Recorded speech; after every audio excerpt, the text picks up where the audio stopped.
দর্শক এমপি আনার হত্যায় তদন্ত কাজ শেষে কলকাতা থেকে ঢাকায় ফিরেছেন ডিবি প্রধান হারুন রশিদ। শাহজালাল আন্তর্জাতিক বিমানবন্দরে কথা বলছেন তিনি, সরাসরি যুক্ত হচ্ছে ঠিক সেখানে। পরিকল্পনা আর ওই দেশে হত্যাকাণ্ড তো দুটো জায়গায় আমাদের তদন্তকারী কর্মকর্তা হিসেবে আমাদেরকে যাওয়ার একটা বিবেচনা রাখে বলে আমরা সেখানে গিয়েছি। এখন আপনারা জানেন আমাদের যে মূল ঘাতকের কাছে আমরা অনেক তথ্যপত্র পেয়েছি।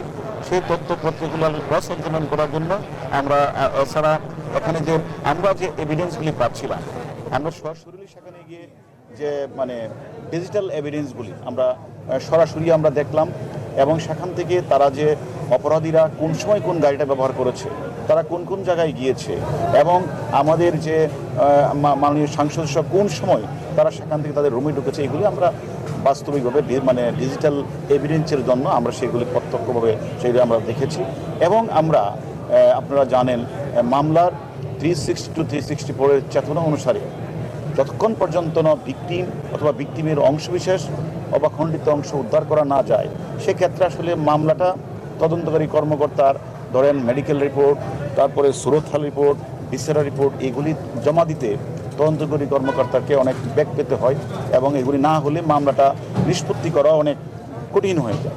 সেক্ষেত্রে আমরা মনে করেছি আমরা সেখানে গিয়ে আমরা সেখানে বিশেষ করে যে এখন মামলাটা দেখছেন সিআইডি পুলিশের চিফ মহোদয়ের সাথে দেখা করেছি। সেখানে একজন আসামি তারা গ্রেপ্তার করেছে জাহিদের সাথে আমরা কথা বলেছি, ক্রস এক্সামিন করেছি। আমরা ঘটনাস্থলে গিয়ে আমরা সেখানে এই রোদ আপনারা জানেন প্রচণ্ড বৃষ্টি ঝড় তুফানের মধ্যে আমরা আমাদের টিমকে সাথে নিয়ে কলকাতা পুলিশের সিআইডিকে সাথে নিয়ে আমরা ঘটনাস্থলও ভিজিট করি এবং সেখানে গিয়ে আমরা চাক্ষুষ ভাবে আমরা ওই যে এখানে অপরাধী যে আমাদের যা বলেছিল মূল ঘাতক, তার সাথে আমরা এখানে মিলানোর চেষ্টা করেছি এবং মিলিয়ে আমরা তার সাথে তার হুবহু মিলও পেয়েছি এবং তারা সেখানে কিভাবে অপরাধটি সংঘর্ষ সেই সম্পর্কে আমরা তথ্য পেয়েছি। এবং আমাদের মূল কাজ ছিল একটা হলো যে আলামতটা উদ্ধার করা, আলামত উদ্ধারে আমরা কলকাতা পুলিশকে সহযোগিতা করা। দ্বিতীয়ত ছিল আমাদেরকে সেখানে যে সিসিটিভি মাধ্যমে ডিজিটাল এভিডেন্স আমরা কালেকশন করা এবং আমরা পাশাপাশি বিভিন্ন যে পারিপার্শ্বিক সাক্ষ্য প্রমাণগুলি রয়েছে ওই অপরাধীর কাছে আমরা যে তথ্যগুলি পেয়েছি সেগুলি আমাদের কাছে যে মূল অপরাধী গ্রেপ্তারটা মিলিয়ে দেখার কাজটা আমরা করেছি।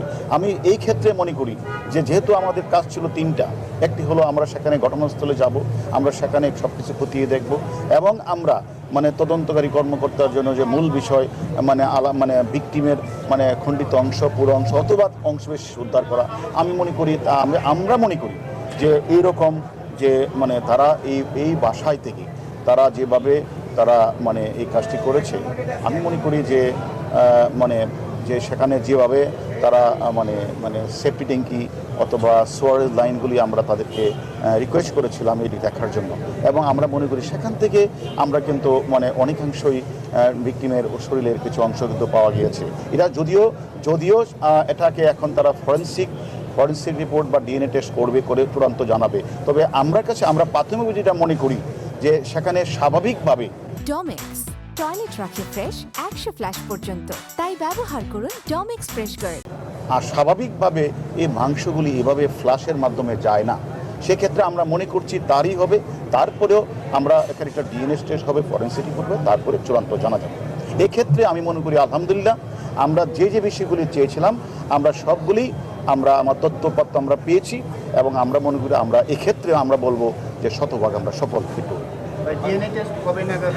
এটা আমরা ওই পুলিশের কথা বলছি, ওনারা এটা দ্রুতই করার আমাদের বলে দ্রুতই তারা করবেন।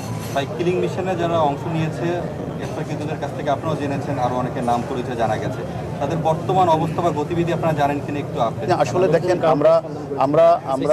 আমরা অলরেডি আপনারা জানেন আমাদের ইন্সপেক্টর জেনারেল পুলিশ স্যারের মাধ্যমে একজন অপরাধী আমরা জানি যে তথ্যপত্র বিশ্লেষণ দেখেছি, সে এখন কাঠমান্ডুতে আছে। আরেকজন অপরাধী যেহেতু আপনারা জানেন যে মূল মদতদাতা বেনিফিশিয়ারি, সে এখন ইউএসএ অবস্থান করছে, সে আমেরিকান পাসপোর্ট।